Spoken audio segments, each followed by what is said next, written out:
नमस्कार, स्वागत है आप सभी का। आप देख रहे हैं आज की चर्चा। मैं हूं प्रीति सिंह। प्रधानमंत्री नरेंद्र मोदी ने शनिवार को प्रारंभ स्टार्टअप इंडिया इंटरनेशनल समिट को संबोधित किया और युवाओं को नौकरी की जगह स्टार्टअप शुरू करने की सलाह दी। इस सम्मेलन में बिम्स्टेक देशों के प्रतिनिधि भी शामिल हुए। प्रधानमंत्री ने कहा कि स्टार्टअप इंडिया मूवमेंट अपने सफल 5 साल पूरे कर रहा है। स्टार्टअप इंडिया इंटरनेशनल समिट को संबोधित करते हुए प्रधानमंत्री ने कहा कि कोरोना महामारी के दौरान स्टार्टअप की फौज तैयार हुई। महिलाएं भी इसमें तेजी से भाग ले रही हैं और आत्मनिर्भर भारत अभियान में हमारे स्टार्टअप्स की बड़ी भूमिका निभा रहे हैं। इस दौरान प्रधानमंत्री ने देश में नए स्टार्टअप को विकसित करने में मदद के लिए 1000 करोड़ रुपए के फंड का ऐलान भी किया, जिसे स्टार्टअप इंडिया सीड फंड का नाम दिया गया है। प्रधानमंत्री ने कहा कि ये समय की मांग है कि भविष्य की टेक्नोलॉजी एशिया की लैब से निकले। भविष्य के एंटरप्रेन्योर्स हमारे यहाँ तैयार हों। इसके लिए एशिया के उन देशों को आगे आकर जिम्मेदारी लेनी होगी जो एक दूसरे के साथ मिलकर काम कर सकते हैं, एक दूसरे के लिए काम कर सकते हैं। उन्होंने कहा कि स्टार्टअप को लेकर आया बदलाव बिम्स्टेक देशों की बहुत बड़ी ताकत है। भारत दुनिया के सबसे बड़े स्टार्टअप इकोसिस्टम में से एक है। उन्होंने कहा कि हम एक स्टार्टअप प्रणाली बनाने की कोशिश कर रहे हैं जो युवाओं द्वारा युवाओं के लिए मंत्र पर आधारित है। आज की चर्चा में हम मजबूत होते स्टार्टअप और इसके 5 साल के सफर पर बात करेंगे और इस चर्चा में हमारे साथ शामिल हो रहे हैं 2 खास मेहमान। हमारे साथ आज की चर्चा में शामिल हैं प्रणव भाटिया, जो कि फाउंडर और सीईओ हैं स्टिरिंग माइंड्स के, और साथ ही हमारे साथ हैं अजय शंकर जी, जो कि फॉर्मर सेक्रेटरी हैं DIPP वाणिज्य और उद्योग मंत्रालय में। आप दोनों मेहमानों का बहुत बहुत शुक्रिया आज की चर्चा में शामिल होने के लिए। प्रणव भाटिया, आपसे शुरुआत करूंगी। आप स्टार्टअप को लेकर आपकी जर्नी काफ़ी लंबी रही है, बहुत पहले से आप जुड़े रहे हैं। आप भारत में स्टार्टअप के जब इस 5 साल के सफ़र को देखते हैं तो कितनी मजबूती आपकी नज़र में इसमें दिखाई देती है? देखिए, 16 जनवरी 2016 को जब honourable prime minister Narendra Modi ji ने ये मूवमेंट लॉन्च किया था तो मैं वहीं था विज्ञान भवन में। और ये मूवमेंट एक बहुत ही ऐतिहासिक मूवमेंट है, बिकॉज इस मूवमेंट के बाद पहली बार लोगों के मन में स्टार्टअप को लेके परसेप्शन बदला। क्योंकि क्या होता है कि कोई भी चेंज लाने से पहले लोगों का परसेप्शन बदलना चाहिए। तो पहली बार जब हमारे देश के ऑनरेबल प्राइम मिनिस्टर बोल रहे हैं कि एक युवा को स्टार्टअप की तरफ जाना चाहिए, तो वो एक मोमेंट था जब देश के जो हमारे युवा हैं उनके पेरेंट्स पहली बार थोड़ा इस चीज को लेके सीरियस हुए। वरना क्या होता था कि हमेशा पेरेंट्स कहते थे कि एक स्टेबल जॉब ले लो और एक स्टार्टअप पे मत जाइए। बट 16 जनवरी 2016 को जब ऑनरेबल प्राइम मिनिस्टर ने रितेश अग्रवाल का एग्जांपल लेके बोला कि कैसे इन्होंने ओयो जैसा चेन बनाया और बहुत सारे इस तरीके के उदाहरण दिए, उसके बाद जो इनिशिएटिव्स लॉन्च हुए, fund of funds, incubators, Atal innovation mission और सारे जो हमारे इनिशिएटिव्स थे, उससे पहली बार लगा कि देश स्टार्टअप को लेके सीरियस है। और खासकर आजकल के टाइम पे पेंडेमिक जब हम लोगों को इफेक्ट कर रहा है, तो स्टार्टअप ही एक ऐसा सेक्टर है जो इस देश के अंदर एम्प्लॉयमेंट जनरेट कर सकता है। क्योंकि बड़ी कंपनियों का obviously they were dependent international business के ऊपर। बट अब क्या है कि जो एक स्टार्टअप है वो क्या होता है कि बहुत ही एजाइल होता है, बहुत ही फ्लेक्सिबल होता है। स्टार्टअप के आगे कोई प्रॉब्लम आता है तो बहुत ही जल्दी वो फ्लेक्सिबिलिटी से उसका एक सोल्यूशन ढूंढता है। तो स्टार्टअप एक ऐसा जरिया है जिसके थ्रू हम इस प्रेजेंट सिचुएशन को टैकल कर सकते हैं। और अगर मैं बोलूंगा इस 5 साल के अंदर बहुत कुछ चेंज हुआ है। हम सारे स्टार्टअप्स जिनके साथ जुड़े हुए हैं, अगर आप देखिए 15% हम लोगों का स्टार्टअप के नंबर्स में इंक्रीमेंट हो रहा है हर साल। अभी 50,000 के आसपास हम लोगों के पास स्टार्टअप्स आ चुके हैं देश के अंदर। करीबन 2 लाख जॉब्स इस पूरे स्टार्टअप के मूवमेंट से हम लोगों के जनरेट हो रहे हैं। और दिस इज द फ्यूचर। और I think I would say congratulations to the prime minister and the entire ministry for taking this initiative. और काफी सही दिशा में ये जा रहा है। बिल्कुल। अजय शंकर जी, जब स्टार्टअप इंडिया मिशन की शुरुआत हुई थी तो बहुत सी ऐसी चुनौतियां थी जो हमारे सामने थी, और आज अगर देखें तो भारत दुनिया के सबसे बड़े स्टार्टअप इकोसिस्टम में से एक है। तीसरे नंबर पर हम आते हैं अगर स्टार्टअप इकोसिस्टम की बात करें। इकोसिस्टम यानी थोड़ा आप हमें समझाएं, यानी एक पूरा ऐसा माहौल देना जहां बहुत आसानी से स्टार्टअप अगर कोई शुरू करना चाहे तो वो शुरू करे। आपकी नज़र में जो सफ़र रहा है और जिस तरह से अभी प्रणब भाटिया ने भी कहा और प्रधानमंत्री ने भी जो संबोधन शनिवार को दिया, उन्होंने कहा कि पहले अगर कोई युवा स्टार्टअप शुरू करता था तो लोग कहते थे why don't you do a job, why a startup, लेकिन अब लोग कहते हैं कि job is all right but why not create your own startup. ये जो मानसिकता में बदलाव आया है, क्या इसे बहुत बड़ा मील का पत्थर आप मानते हैं 5 साल के सफर में?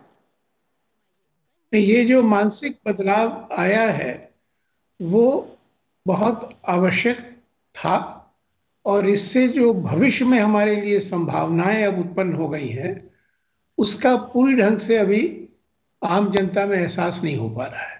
तो थोड़ा सा हम आपको परिप्रेक्ष्य देना चाहेंगे जी जी। कि जो पहली पीढ़ी थी तो उसमें हमारे आईआईटी वगैरह से जो लड़के निकलते थे, हमारे स्कूलमेट्स भी, तो सबसे बड़ी तमन्ना थी कि किसी तरीके से अमेरिका में स्कॉलरशिप मिल जाए और हम वहाँ पोस्ट ग्रेजुएट एजुकेशन के लिए चले जाएं। और वो जो पीढ़ी गई वो उनमें से बहुत लोगों ने अपने स्टार्टअप शुरू किए और बहुत धनी हुए, और अमेरिका की जो तकनीकी स्ट्रेंथ है या अमेरिका जो तकनीकी क्षेत्र में बाकी दुनिया से अभी भी बहुत आगे है, उसके पीछे भारतीयों का बहुत बड़ा योगदान रहा है और भारतीय स्टार्टअप्स का बहुत बड़ा योगदान रहा है। और मुझे सौभाग्य भी था कि बहुतों से हम मिले और कुछ तो इतने अच्छे थे और इतने सफल थे कि उन्होंने एक नई तकनीकी से एक स्टार्टअप कंपनी शुरू की, जब वो बहुत कामयाब हो गई तो उसको बेच दिया, एक दूसरी स्टार्टअप शुरू की। एक सज्जन से मिला जो अपने तीसरे स्टार्टअप पर थे, और फ्रंटियर टेक्नोलॉजीज में जैसे एलईडी बल्ब है उसको सस्ते ढंग से हम कैसे बनाएं। और अब दूसरी बात आप देखें कि हमारे देश में फॉर्चून 500 कंपनी बहुत बड़ी मानी जाती हैं, दुनिया की सबसे बड़ी कंपनियां होती हैं, उसमें लगभग सभी कंपनियों का R&D सेंटर भारत में धीरे धीरे आ गया। यहाँ तक कि चीन की हुआवे कंपनी जो कि टेलीकॉम में चुनौती दे रही है अमेरिका को 5G में या विश्व को, तो उसका भी एक R&D सेंटर हिंदुस्तान में। तो ये प्रतिभा हमारे देश के युवाओं की हम और मल्टीनेशनल कंपनियों के लिए कटिंग एज टेक्नोलॉजी में R&D हो रहा था। तो ये जो प्रतिभा हमारे देश में है, जो युवाओं में जो क्षमता है और जो क्रिएटिविटी है, उसके लिए स्टार्टअप मूवमेंट में एक अवसर मिला है कि वो स्कॉलरशिप लेके अमेरिका न जाए, नौकरियां न तलाश करें और स्टार्टअप में कोशिश करें। कामयाब हो तो ठीक है, जैसे पहले उन्होंने कहा कि अगर एक सफलता मिली तो दूसरा स्टार्टअप कर ले, अगर 2-4 साल में लगा कि भाई ये बिजनेस हमारे बस का नहीं है तो नौकरी तलाश कर ले, नौकरी भी मिल जाएगी, क्योंकि आज जिसमें गुण है उसको, वो पढ़ा लिखा है, उसको नौकरी मिलने में उतनी दिक्कत नहीं है हमारे देश में जैसे पहले होती थी। तो अगर हम आगे देखें तो अमेरिका इतना आगे क्यों बढ़ पाया, क्योंकि उनका स्टार्टअप कल्चर 100 साल से पहले से बहुत मजबूत रहा है। तो हमारे यहाँ एक वैसा कल्चर आ जाए, इकोसिस्टम आ जाए कि एक युवा जिसमें प्रतिभा हो वो भी सोचे कि बिल गेट्स की तरह हम शुरू करें एक कंपनी या मार्क जुकरबर्ग की शुरू करें, और जितने कामयाब वो हो गए 10-15 साल में हम भी हो जाएं।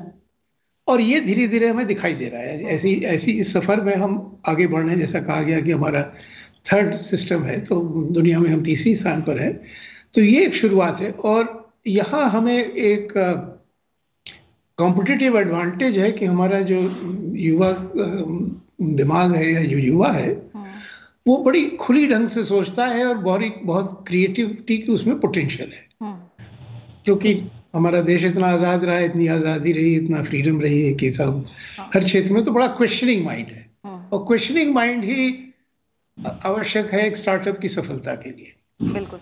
और जो सरकार की तरफ से कदम उठाए गए हैं वो बहुत अच्छे हैं, क्योंकि अटल इंक्यूबेशन सेंटर्स की एक सारे देश में एक जाल सी बिछ गई है। एक मेंटर्स या मेंटरिंग का एक इकोसिस्टम बन गया है, क्योंकि मुझे एक आइडिया है जो कि बाजार में बहुत सफल हो सकता हूँ, लेकिन मुझे कानून नहीं आता। मैं तो 20-25 साल का नौजवान हूँ, कानून नहीं पता, लीगल एग्रीमेंट्स क्या होते हैं। तो इन चीज़ों में मदद करने के लिए एक मेंटरिंग सिस्टम की आवश्यकता थी हमारे देश में, और अब अच्छी हो गई, मजबूत हो रही, क्योंकि जो हमें पढ़ाते थे इंजीनियरिंग कॉलेज में उनको भी इसका ज़्यादा ज्ञान नहीं होता था। तो अब एक ये सिस्टम हो गया, और IITs वगैरह में इंक्यूबेशन सेंटर्स से बहुत अच्छे लोग निकल रहे हैं और बहुत अच्छे आइडियाज निकल रहे हैं। बिल्कुल। और जो आज प्रधानमंत्री जी ने घोषणा की है 1000 करोड़ का एक फंड, तो वो एक बहुत दृढ़ और बहुत अच्छा नेक्स्ट स्टेज के लिए कदम है। क्योंकि मैं अगर स्टार्टअप अगर मेरा है, तो जब मैं जिनके पास पैसा है उनको दिखाई देगा कि मैं सफल होने वाला हूं, तब तो पैसे की कोई कमी नहीं है। वो वेंचर कैपिटल हो, प्राइवेट इक्विटी, सब लोग पैसा दे देंगे। लेकिन एक थोड़ा सा दौर होता है कि बाजार में जो लोग पैसा लगा के पैसा चाह रहे हैं, उनको हमें विश्वास हो, उसके पहले हमें थोड़े धन की आवश्यकता होती है। बिल्कुल। तो IT related, e commerce, E system में तो ज्यादा पैसे की जरूरत नहीं होती, तो वहां तो हमें बहुत कामयाबी मिल रही है। लेकिन जो लोग एक प्रोडक्ट बनाना चाहते हैं, जैसे नया मेडिकल डिवाइस हो या और नई कोई चीज हो, तो उनको थोड़े और धन की जरूरत होती है कि वो ट्रायल प्रोडक्शन कर लें, जॉब वर्क में कुछ माल बना लें, बाजार में बेच सकें। तो ये जो इन जरूरतों पर भी अजय शंकर जी हम बात करेंगे कि किस उससे ब्रिक एंड मॉर्टर वर्ल्ड के भी स्टार्टअप से उनको भी बहुत कामयाबी मिलेगी। बिल्कुल ठीक है। और क्या ज़रूरतें हैं और क्या काम किया जाना चाहिए, इस पर भी हम आपकी राय लेंगे अजय शंकर जी। प्रणव भाटिया, अगर मैं सेक्टर्स को लेकर बात करूं, जैसे जब प्रधानमंत्री ने अपना संबोधन शुरू किया तो उन्होंने कहा कि एक startup carbon fibre 3D printer पर है, तो दूसरा सैटेलाइट लॉन्च व्हीकल पर बात कर रहा था। ये रेंज जब वो बता रहे थे, ई टॉयलेट से बायोडिग्रेडेबल PPE किट्स तक और डायबिटीज़ की दवाई बनाने से लेकर ब्रिक लेइंग मशीन और दिव्यांगों के लिए AR टेक्नोलॉजी तक। आपने जो भी अपने स्टार्टअप के बारे में बताया वो इस बात का अनुभव कराते हैं कि आप में भविष्य को बदलने की कितनी बड़ी शक्ति है। अगर भारत में हम स्टार्टअप की रेंज को लेकर और इसके अलावा अगर हम अलग अलग सेक्टर्स में भी जाएं, इसे लेकर अगर हम बात करें तो कितना स्कोप दिखाई देता है? राइट, देखिए सबसे अच्छी बात भारत देश की ये है कि इसके अंदर डाइवर्सिटी बहुत है और हर एक स्टेट अपनी एक अलग डाइवर्सिटी लेके आता है। तो होता क्या है कि जैसे जैसे एक इंडिविजुअल का एनवायरनमेंट चेंज होता है, उसके आसपास के प्रॉब्लम्स अलग होते हैं एंड जैसे प्रॉब्लम्स अलग होंगे उतने ही टाइप के हमारे पास स्टार्टअप आइडियाज इवॉल्व होंगे। तो आई वुड से कि unlike a lot of developed Nations जहां पर सिमिलर प्रॉब्लम्स रहेंगी, भारत एक ऐसा देश है जहां पर हमारे पास एक बहुत ऐसे टियर 4, टियर 5, टियर 3 ऐसे टाउन्स हैं जहां के प्रॉब्लम्स, चैलेंजेस बिल्कुल अलग हैं as compare to problems in developed cities like Delhi and Mumbai. Because इतना डाइवर्सिटी है इन्वायरमेंट के अंदर, इसीलिए हम लोगों को वो एक डाइवर्सिटी दिखता है स्टार्टअप आइडियाज के अंदर। क्योंकि दिल्ली के अंदर क्योंकि चैलेंजेस अलग है, लोग काम करेंगे ऑगमेंटेड रियलिटी पे, रोबोटिक्स पे और 3D प्रिंटिंग पे, ऐसे टाइप के आइडियाज पे। लेकिन अगर जहां पर हम जाके बात करें हम लोग टियर 3 टाउन्स पे, तो वहां पर रेन वाटर हार्वेस्टिंग के लिए इक्विपमेंट बनाने पे लोग काम कर रहे होंगे। तो होता क्या है कि क्योंकि देश के युवाओं के बीच में इतना डाइवर्सिटी है, हम लोग इतने डाइवर्स आइडियाज को देखते हैं और हम लोगों का, क्योंकि हम इंक्यूबेटर चलाते हैं, हमने जो over the last 8-9 years startup ideas देखे वो हर टाइप के, जैसे कि आपने बताया, चाहे वो 3D प्रिंटिंग से लेके हो, चाहे डिग्रेडेबल PPE किट्स हो या ये सारी चीजें हो। मैं ये बोलूंगा कि खासकर इस टाइम पे राइट नाउ, क्योंकि एक नया वर्ल्ड के पास एक नया नॉर्मल आया है और इस नए नॉर्मल को लेके बड़े सारे नए चैलेंजेस आए हैं। तो ये नए चैलेंजेस, स्टार्टअप का काम ही ये होता है कि आइडेंटिफाई करे कि क्या नई प्रॉब्लम आई है और उस प्रॉब्लम को सॉल्व करने का एक जुनून लेके एक स्टार्टअप चालू होता है और कहीं ना कहीं पहुंचता है। तो ये जो सारी नई प्रॉब्लम्स आई हैं उसने ये सारे बहुत सारे नए स्टार्टअप आइडियाज को जर्मिनेट किया है। इनफैक्ट बहुत सारे लोग पूछते हैं कि क्योंकि वर्ल्ड इकोनॉमी इफेक्ट हुआ है, क्या स्टार्टअप्स को फंडिंग मिल रही है इस टाइम पे? तो हो क्या रहा है कि जो जो स्टार्टअप्स ऐसे आइडियाज पे काम कर रहे हैं जो इस पैंडेमिक की वजह से बने हैं, उनको बहुत फंडिंग मिल रही है। एडटेक सेक्टर सडनली इतना हॉट हो गया है, हम लोगों को न्यूज सुनने को आ रही है कि एक इंडियन स्टार्टअप लाइक बायजू वो $1 बिलियन का एक्विजिशन करता है आकाश इंस्टीट्यूट का। तो क्या होता है कि एक इंडियन एजुकेशन स्टार्टअप अगर $1 बिलियन एक्विजिशन कर रहा है और हम लोग देख रहे हैं एडटेक सेक्टर के अंदर इतना अमाउंट आ रहा है। खासकर हमने पेंडेमिक में देखा, जब पूरे वर्ल्ड के पास इकोनॉमीज इफेक्ट हुए, पैसा नहीं था, तब जियो के पास पूरे वर्ल्ड ने अपना पैसा जैसे बिखेर सा दिया हो। वो गूगल से लेके फेसबुक से लेके सारा दुनिया ने सारा अपना पैसा दिया, बिकॉज एक इंडिया के अंदर लोगों को दिख रहा है कि डिजिटल इंडिया मूवमेंट बहुत तेजी से बढ़ रहा है। इंडिया के अंदर बहुत सारी अपॉर्चुनिटीज है। इनफैक्ट मैं ये बोलूंगा क्योंकि there are a lot of problems in India to be solved, that's why it is also a reason जहां पर बहुत सारे स्टार्टअप आइडिया जर्मिनेट करेंगे और बहुत ग्रो करेंगे। और हम आजकल देख भी रहे हैं कि बहुत सारे टेक्नोलॉजिकल इनोवेशंस इंडिया से ही निकल रहे हैं, एंड मैं उम्मीद करूंगा कि ऐसा आगे होता रहे। बिल्कुल। अजय शंकर जी, ये जो आयोजन हुआ, जिस समिट की, स्टार्टअप समिट की हम बात करें, ये अपने आप में एक तरह से दुनिया का सबसे बड़ा समिट हुआ स्टार्टअप को लेकर। बिम्स्टेक देशों की जिस तरह से भागीदारी हुई, और प्रधानमंत्री ने जो कहा कि हमारे स्टार्टअप, हमारे यूनिकॉर्न्स अब ग्लोबल जायंट्स के तौर पर उभरे और फ्यूचरिस्टिक टेक्नोलॉजीज में हमारे स्टार्टअप्स लीड करें। और ये संकल्प हम सभी बिम्स्टेक देशों का सामूहिक संकल्प अगर हो तो बहुत बड़ी आबादी को इससे लाभ मिलेगा। आप कैसे देखते हैं कि अगर हम इस सदी को एशिया की सदी माने और आने वाला समय एशिया का समय माने, तो किस तरह से जो बिम्स्टेक देशों की भागीदारी है वो स्टार्टअप को लेकर और मजबूती प्रदान कर सकती है? जो प्रभु जी ने कहा कि हमारे देश में चुनौतियां बहुत अधिक हैं और हर तरह की चुनौती है, और जो बिम्स्टेक हमारे पड़ोसी देश हैं वो कुछ कुछ हमारे जैसे हैं, उनके यहाँ भी लेवल ऑफ डेवलपमेंट ऐसा है, हमारे जैसा ही है, और चुनौती, विकास की चुनौती उनके यहाँ भी हमारे जैसी है। तो एक नेचुरल एक पार्टनरशिप हमारी उनके साथ बनती है। और स्टार्टअप्स के इकोसिस्टम में जो सफलता मिलेगी वो वहाँ मिलेगी जहाँ हमारी ज़रूरतों की और जो हमारी मांग है वो एक सफल ढंग से कोई स्टार्टअप वहाँ कामयाब हो सके। क्योंकि जो यहाँ का स्टार्टअप है वो आज के दिन में वो तो नहीं सोचेगा कि यूरोप में जाके हम जर्मनी में कुछ बेचें। आईटी और आईटी इनेबल्ड वर्ल्ड में भी हिम्मत करके लोग जाएंगे, लेकिन शुरू में तो मार्केट हमारा है, और जो चुनौती हमारे मार्केट में है वही चुनौती हमारे पड़ोसी देशों के मार्केट में है। तो वहाँ के जो स्टार्टअप्स हैं और हमारे जो स्टार्टअप्स हैं उनमें एक स्वाभाविक सिनर्जी हो सकती है, जैसे हमारे देश में एक प्रांत से दूसरे प्रांत के स्टार्टअप में स्वाभाविक एक सिनर्जी हो सकती है, और इस सिनर्जी से क्रिएटिविटी बढ़ती है। और एक और बड़ा परिवर्तन आ गया है दुनिया में, जो कि उसका भी हम लोगों को एहसास हो रहा है कि जो ये डिजिटलाइजेशन हुआ है उससे ये संभव है कि हम एक घर में बैठे हो, कोई और तमिलनाडु में बैठा हो या बैंगलोर में बैठा हो, कर रियल टाइम में हम मिलजुल के काम कर सकें।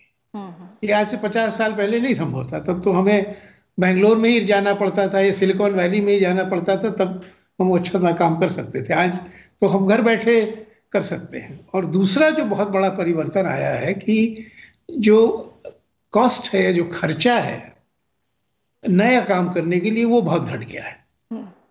तो अगर आप विश्व की अर्थव्यवस्था को देखें तो सबसे ज़्यादा पैसा इंटेलेक्चुअल प्रॉपर्टी से कंपनियां कमा रही हैं, चाहे फेसबुक हो, चाहे गूगल हो, चाहे एप्पल हो।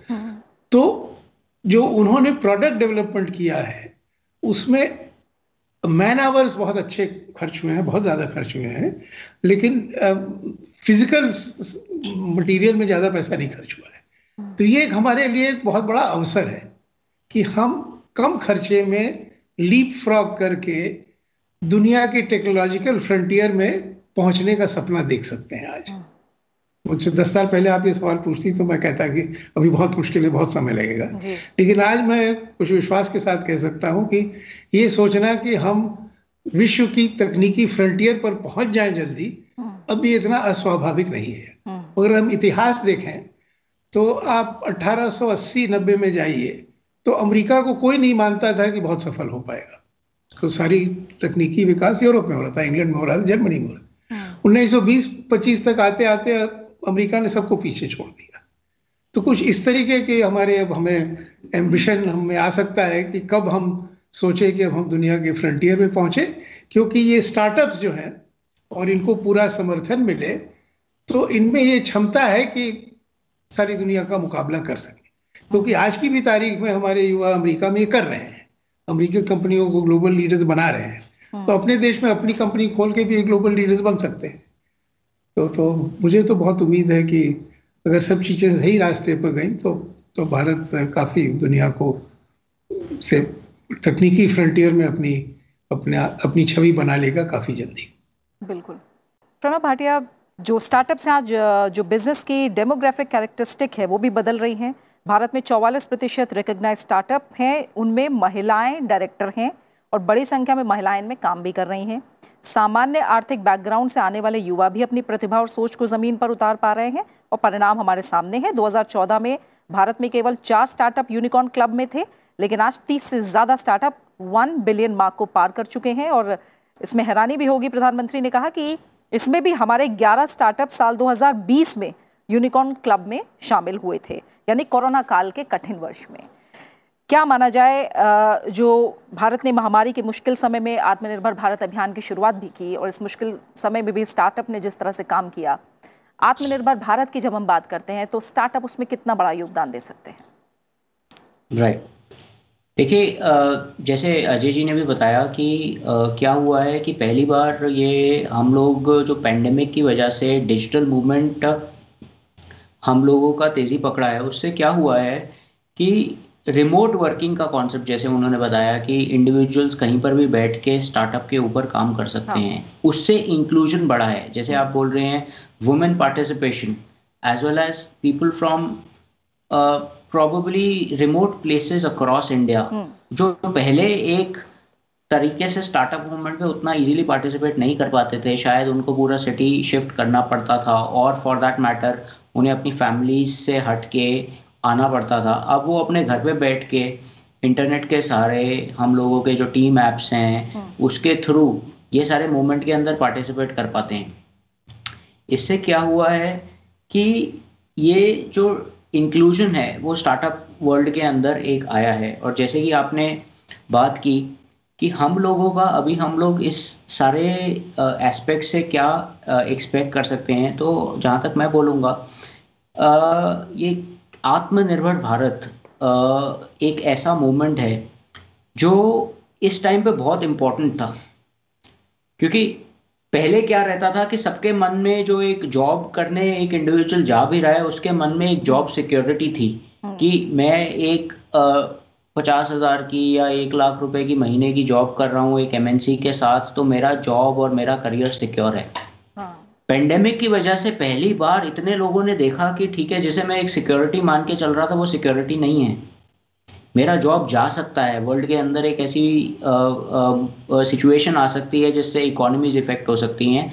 तो आत्मनिर्भर बनना जिसमें we are not dependent upon anybody and not just कोई एक्सटर्नल कंपनी की बात नहीं कर रहा, एक पूरा देश हर एक अपने रिसोर्सेज को लेके एक ऐसा इकोसिस्टम बनाए जिसमें हम दूसरी कंट्रीज पे बहुत ज़्यादा डिपेंडेंट नहीं है। जैसे हम लोगों ने ये भी देखा कि चाइना और भारत को लेके बीच में चाहे वो लद्दाख के तरफ इन्फिल्ट्रेशन लेके एक कहीं ना कहीं एक रेजिस्टेंस बना कंट्री के साथ, तो कहीं पर इंपोर्ट इफेक्ट हुआ, कहीं चाइनीज ऐप बैन हुई। लेकिन क्या होता है कि अगर हम लोगों का देश पूरा आत्मनिर्भर बना रहे स्टार्टअप मूवमेंट की वजह से, तो हम किसी पे डिपेंडेंट नहीं है। कल को हम लोगों को किसी कंट्री से अपना ताल्लुका थोड़ा हटाना भी पड़ता है, तब भी we are self sufficient in the manner. और स्टार्टअप मूवमेंट ही एक ऐसा मूवमेंट है जहां पर इंडिविजुअल्स बहुत इजीली पाइवट कर जाते हैं, जहां पर देखते हैं कि अच्छा ये अपॉर्चुनिटी है, जल्दी से हम इसको चेंज करके इस अपॉर्चुनिटी को कैप्चर करें। जहां पर बहुत बड़ी ऑर्गेनाइजेशन होती है वो बहुत इजीली चेंज नहीं कर पाते। तो इसलिए जो आत्मनिर्भर भारत की हमने बात की है वो बात एक ग्रास रूट इंडिविजुअल, और इंडिया में वो कॉन्सेप्ट शुरू से रहा भी है। जब हम एक किसी आर्टिसन को देखें, किसी हैंडीक्राफ्ट सेक्टर को देखें, लाइवलीहुड सेक्टर को देखें, ये सारे लोग कहीं ना कहीं एक छोटे माइक्रो एंटरप्रेन्योर्स रहे हैं और कहीं ना कहीं ये सारे आत्मनिर्भर रहे हैं। तो उस एस्पेक्ट को अगर हम एक पूरा मैक्रो इकोनॉमिक लेवल पे देखें तो हम लोगों को स्टार्टअप के थ्रू आत्मनिर्भर बनना है, और एक स्टार्टअप ही एक ऐसा सेक्टर है जो हम सारे देश को आत्मनिर्भर बना सकता है, अपॉर्चुनिटीज को जल्दी कैच करते हुए और इस कंट्री के जो रिसोर्सेज हैं उसको अडॉप्ट करते हुए। जैसे ही कोई एक ऐप बैन हुआ चाइनीज, हमने देखा जोहो जो एक इंडियन स्टार्टअप है उसने सिमिलर टेक्नोलॉजी पे एक इंडियन ऐप बना दिया। जैसे ही हमें लगा कि कोई इंटरनेशनल कॉन्फ्रेंसिंग एप्स ऐसे सर्वर्स यूज कर रहे हैं जो चाइना के अंदर हैं, Indian apps suddenly four front पे आए। गवर्नमेंट ने कॉन्टेस्ट भी चलाए जिसमें कई इंडियन एप्स ने पार्टिसिपेट किया और बहुत अच्छी टक्कर दी इंटरनेशनल एप्स को। तो ये जो बहुत ही छोटे टाइम में नई टेक्नोलॉजी को डेवलप करके उसे फोरफ्रंट पे लाना, ये कोई बहुत बड़ी कंपनीज नहीं कर सकती, क्योंकि उनका टाइम टू R&D बहुत ज्यादा होता है। ये छोटे स्टार्टअप्स ही कर सकते हैं। तो इसीलिए आत्मनिर्भर भारत का जो सारा कॉन्सेप्ट है वो एक स्टार्टअप ही आगे लेके जा सकता है, मेरा ये मानना है। बिल्कुल। अजय शंकर जी, आपकी नज़र में हम देखें तो प्रधानमंत्री ने समिट के दौरान 1000 करोड़ रुपए का फंड भी जारी किया और उन्होंने बोला कि युवाओं का और युवाओं के द्वारा है जो भी स्टार्टअप मिशन है। आप अगर हम आगे के सफ़र की बात करें तो आप उसे लेकर चैलेंजेस पर अगर नज़र डालें तो किस तरह के चैलेंजेस देखते हैं और उनके लिए क्या किया जा सकता है? चैलेंजेस हैं, और सबसे पहला चैलेंज तो मैं कहूँगा कि जिसका प्रणव जी ने जिक्र किया कि जो परंपरागत ब्यूरोक्रेटिक माइंडसेट है वो स्टार्टअप दुनिया के लिए ठीक नहीं है। तो जो लोग फंड, जिनको जिम्मेदारी जीत जाती है कि वो फंड मैनेज करें या स्टार्टअप को पैसा दें, तो उनमें रिस्क टेकिंग एबिलिटी बहुत होनी चाहिए और आत्मविश्वास होना चाहिए कि हम अपनी अच्छी नीयत से फैसला लेंगे और कुछ फैसले सही होंगे, कुछ फैसले गलत होंगे। क्योंकि स्टार्टअप दुनिया माना गया है कि अगर 4 स्टार्टअप्स हैं तो एक बहुत कामयाब होगा, उम्मीद करना कि 3 कामयाब होंगे ये तो असंभव है। तो और सरकार की परंपरा की कल्चर रही है कि गलती कभी नहीं होनी चाहिए, तो हमको हमेशा सफल होना चाहिए। तो सरकार के कर्मचारी जो फैसले होते हैं हमेशा सफल तो नहीं होते, लेकिन मानसिकता ऐसी होती है गलती कभी नहीं होनी चाहिए। तो इसमें बहुत गुणात्मक परिवर्तन की जरूरत है और ये चुनौती है। दूसरी चुनौती ये है कि जो स्टार्टअप्स के लिए जो मेंटरिंग सिस्टम है उसका और स्थानीय प्रशासन के साथ तालमेल इतना अच्छा हो कि किसी स्टार्टअप को क्लियरेंसेज, अप्रूवल्स, लाइसेंसिंग, सरकारी दफ्तरों के चक्कर लगाने में वो निराश न हो जाए जी। क्योंकि अभी हमारे यहाँ एक व्यवस्था अच्छी बन गई है कि जो बड़ी कंपनियां विदेश से आती हैं तो उनको तो हम हैंड होल्डिंग अच्छी कर रहे हैं जी। तो उसी तरीके की स्टार्टअप्स की हैंड होल्डिंग का सिस्टम बन जाए जहां जहां भी इंक्यूबेशन सेंटर्स हैं। तो ये एक दूसरी बड़ी चुनौती है। बिल्कुल। और तीसरी बड़ी चुनौती ये है कि जो IT रिलेटेड और ऐप रिलेटेड वर्ल्ड से छोड़ के प्रोडक्ट्स की दुनिया है वहां हमारे स्टार्टअप्स आए और कामयाब हो। उसमें उनको थोड़े और पैसे की जरूरत होती है, थोड़ा और समय लगता है प्रोडक्ट को प्रूव करने के लिए, और थोड़ा बहुत उनको सहूलियत मिलनी चाहिए कि वो जॉब वर्क से प्रोडक्शन करा लें किसी और कंपनी से, या किसी और सरकार को इस सुविधा बना ले देश में कि भाई इस तरीके का एक ट्रायल बैच जो एक स्टार्टअप चाहता है वो बन के आ जाए और फिर वो बाजार में वो टेस्ट हो जाए। क्योंकि स्टार्टअप से उम्मीद करना कि वो अपनी फैक्ट्री लगाए और फिर वो वहाँ उत्पादन करे, ये व्यवहारिक नहीं है। तो नहीं हो रहा है हमारे देश में। हमारे देश में वो कल्चर आना चाहिए कि नॉर्मल कोर्स से उसका सर्टिफिकेशन हो जाए, क्वालिटी से सर्टिफिकेशन हो जाए कि बाजार में वो माल बिक सके। बिल्कुल। तो और मेंटरिंग जैसे मैंने पहले कहा था उसको और मजबूत बनाने की जरूरत है। और उसमें भी अब डिजिटल दुनिया में आसानी है कि कोई दिल्ली में भी बैठ करके सूरत की मेंटरिंग कर सकता है और वाराणसी में किसी की मेंटरिंग कर सकता है। तो ये मेंटरिंग सिस्टम को भी डिजिटल वर्ल्ड में ले आके और मजबूत करने की जरूरत। बिल्कुल बिल्कुल। अजय शंकर जी, इसी के साथ जी आज की चर्चा का समय पूरा हो गया। माफ कीजिएगा अजय शंकर जी, आपको रोकना पड़ रहा है मुझे। कभी और हम स्टार्टअप को लेकर बिल्कुल बातें करेंगे और जो पहलू आप और बताना चाह रहे हैं उनको शामिल करने की कोशिश करेंगे। फिलहाल अजय शंकर जी, आपका और प्रणव भाटिया जी, आप दोनों मेहमानों का बहुत बहुत शुक्रिया आज की चर्चा में शामिल होने के लिए, हमें वक्त देने के लिए। तो स्टार्टअप्स देखें तो आज नए अप्रोच, नई टेक्नोलॉजी और नए तौर तरीकों को जन्म दे रहे हैं और एक ही पटरी पर चलते जाने की जो सोच थी हमारे स्टार्टअप्स उसे बदल रहे हैं। एक तरह से देखें तो 2016 में जब स्टार्टअप इंडिया मिशन की शुरुआत की गई थी तो हमारे सामने कई तरह की चुनौतियां थी, लेकिन आज भारत दुनिया का तीसरा सबसे बड़ा स्टार्टअप इकोसिस्टम है। जाहिर है इसमें कोई दो राय नहीं कि भारत स्टार्टअप को लेकर समय के साथ आगे भी माहौल को और सरल करेगा और ज्यादा से ज्यादा युवा स्टार्टअप को लेकर आगे आएंगे और स्टार्टअप अर्थव्यवस्था में एक मजबूत स्तंभ साबित होगा। इसी के साथ आज की चर्चा में फिलहाल इतना ही। नमस्कार।